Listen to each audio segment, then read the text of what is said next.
For example, a lot of bees altogether make a humming noise. Or if you try to sing with your mouth closed, that is humming.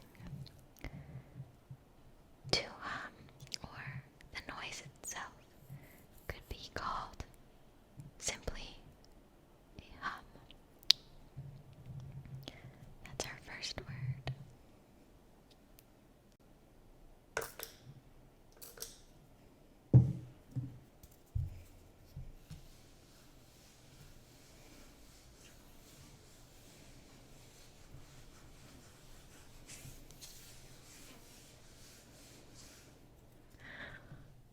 Okay, our next word looks like it's in a very similar form as our first word, humming, and that's because it is. This is a verb in its present participle form.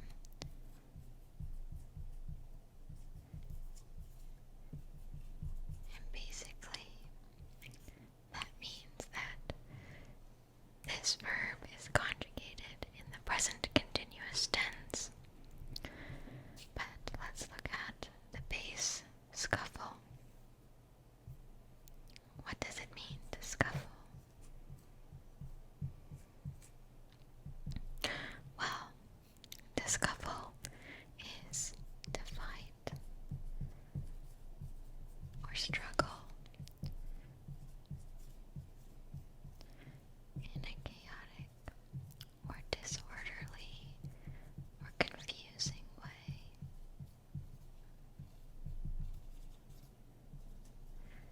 So, if two people are fighting or yelling at each other in a crowd of people, this could be a scuffle. But in another sense, a scuffle is any time there is movement that is chaotic or confusing, or usually it implies a kind of speed. So maybe you're listening on the other side of a door, and inside you hear people moving all around and shuffling their feet or pushing furniture or whatever. If you can hear this kind of fast, chaotic movement, this is a scuffle, or people are scuffling, and this is how it's going to be used in the book. Okay, perfect. Let's move on to our next word.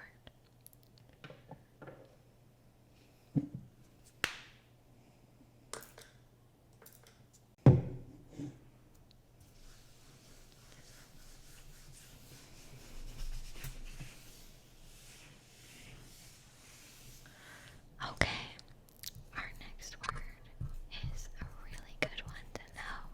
It's very frequently used in everyday speech, and it is greedy. Do you know what part of speech this word greedy is? This Y can give you a hint. It's an adjective. So it's describing a noun. What does it mean to be greedy, or in its base form, greed, or rather its noun form, I should say? Well, to be greedy or greed itself just means something is very selfish, and I think this is a good synonym for greedy. But a kind of fancier word for this is avarice, which is one of the 7 deadly sins in Christian theology. So, basically, if someone is greedy, they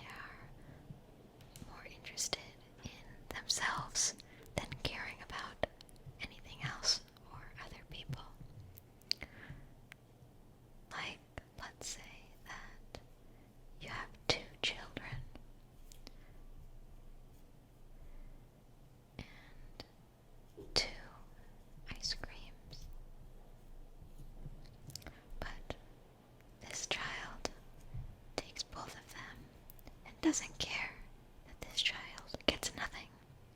This is greed, and this child is greedy. So, let's move on to our next word.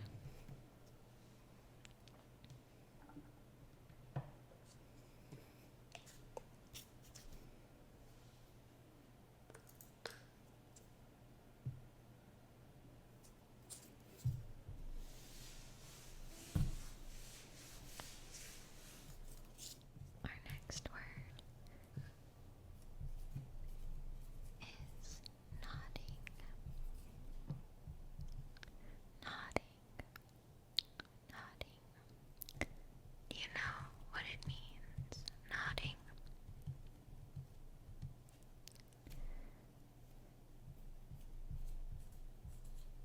This is also a verb, like we've seen twice before. It's in the present participle form.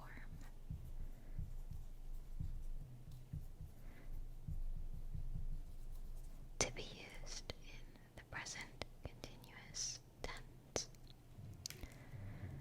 So, what does nodding, which comes from this root nod, mean? Well, to nod is simply to move your head up and down.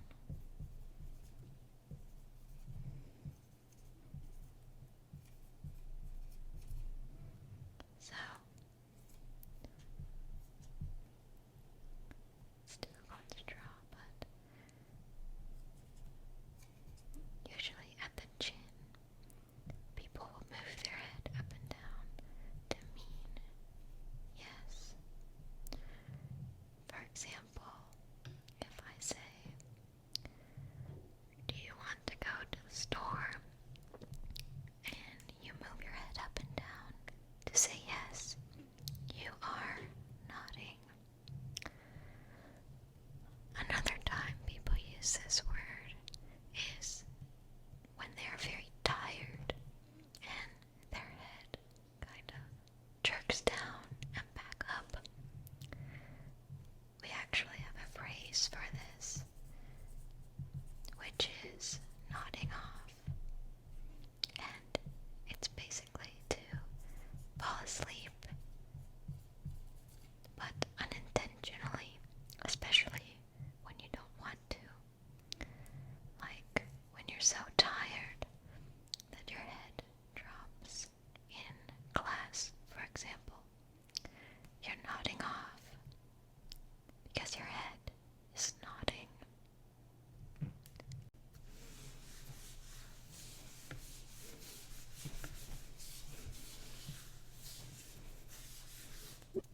This next word is one that's a little bit more formal,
stick and the dog fetches it because he gets it and brings it back to you.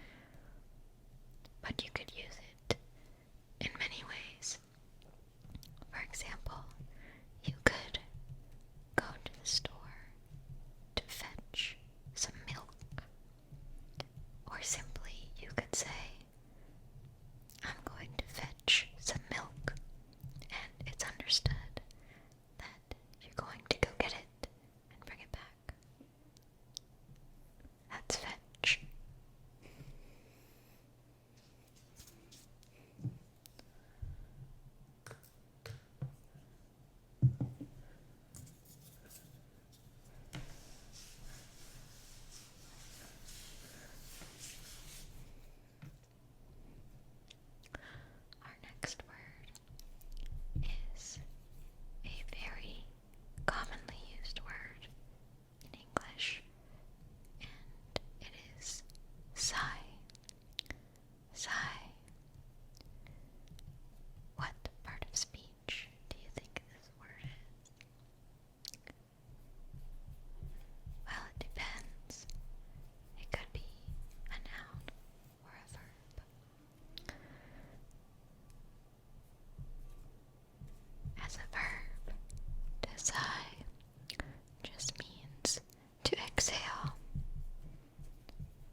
is called the cork screw because you have to screw this twisty thing into the cork in order to remove it from the bottle of wine. Usually when it's a type of bubbly wine like champagne or something, it makes a loud noise when you remove the cork, and that's going to be mentioned in the book. So, now we know all of these new words. So let's hear them in the second chapter of our book, Winnie the Pooh. Okay, let's start the next chapter of Winnie the Pooh.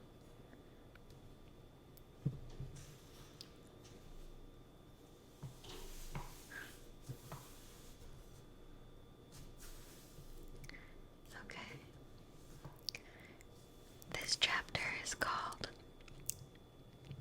In Which Pooh Goes Visiting and Gets into a Tight Place.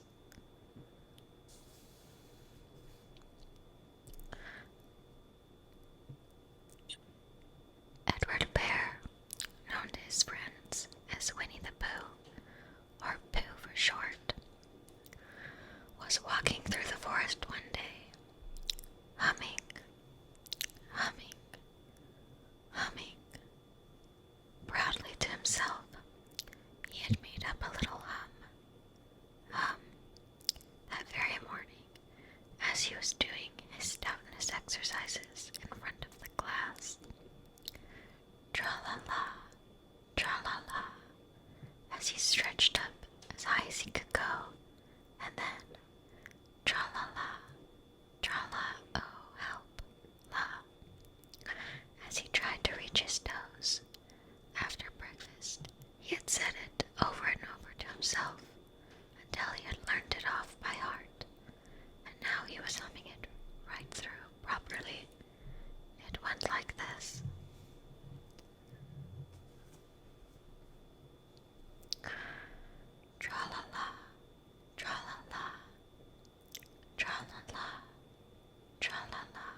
to see his friend Pooh Bear, who is a great friend of his. "But this is me," said Bear, very much surprised. "What sort of me?" "Pooh Bear." "Are you sure?" said Rabbit, still more surprised. Quite sure," said Pooh. "Oh well, then come in." And here they are, Pooh Bear and Rabbit, inside Rabbit's home down in the hole.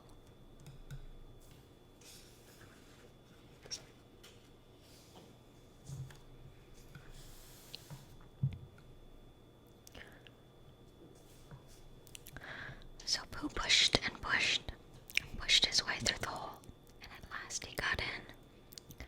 "You are quite right," said Rabbit, looking at him all over. "It is you. Glad to see you. Who did you think it was?" "Well, I wasn't sure. You know how it is in the forest. One can't have anybody coming into one's house. One has to be careful. What about a mouthful of something?" Pooh always liked a little something at 11 o'clock in the morning, and he was very glad to see Rabbit getting out the plates and mugs. And when Rabbit said, "Honey or condensed milk with your bread," he was so excited that he said both. And then, so as not to seem greedy, he added, "But don't bother about the bread, please." And for a long time after that he said nothing, until at last, humming to himself in a rather sticky voice, he got up, shook Rabbit lovingly by the paw, and said that he must be going on. "Must you?" said Rabbit politely.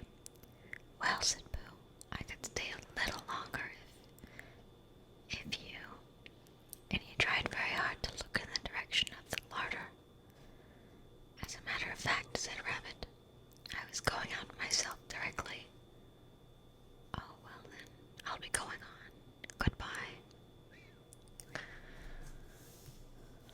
"Well, goodbye, if you're sure you won't have any more." "Is there any more?" said Pooh quickly. Rabbit took the covers off the dishes and said no, there wasn't. "I thought not," said Pooh, nodding to himself. "Well, goodbye, I must be going on."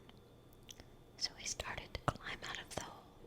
He pulled with his front paws and pushed with his back paws, and in a little while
It's so far, it seems a pity to waste it.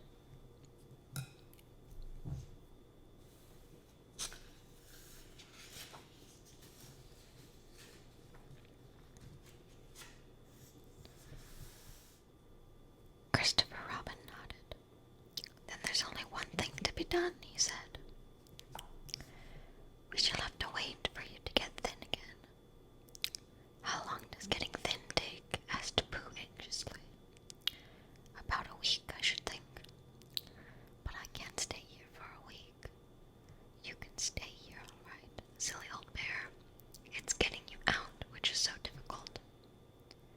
We'll read to you, said Rabbit cheerfully, and I hope it won't snow, he added. And I say, old fellow, you're taking up a good deal of room in my house. Do you mind if I use your back legs as a towel horse? Because, I mean, there they are, doing nothing, and it would be very convenient just to hang the towels on them. A week, said Pooh gloomily. What about meals? I'm afraid no meals, said Christopher Robin, because of getting thin quicker. But we will read to you.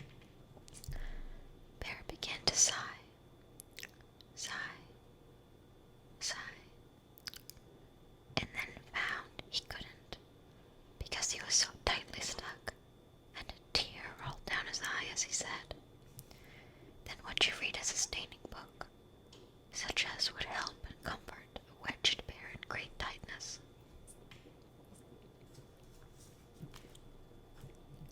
So for a week, Christopher Robin read that sort of book at the north end of Pooh, and Rabbit hung his washing on the south end, and in between Bear felt himself getting slenderer, slenderer, slenderer, and slenderer.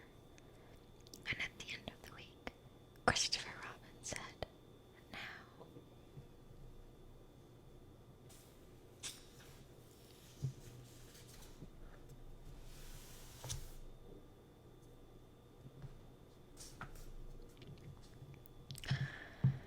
So he took hold of Pooh's front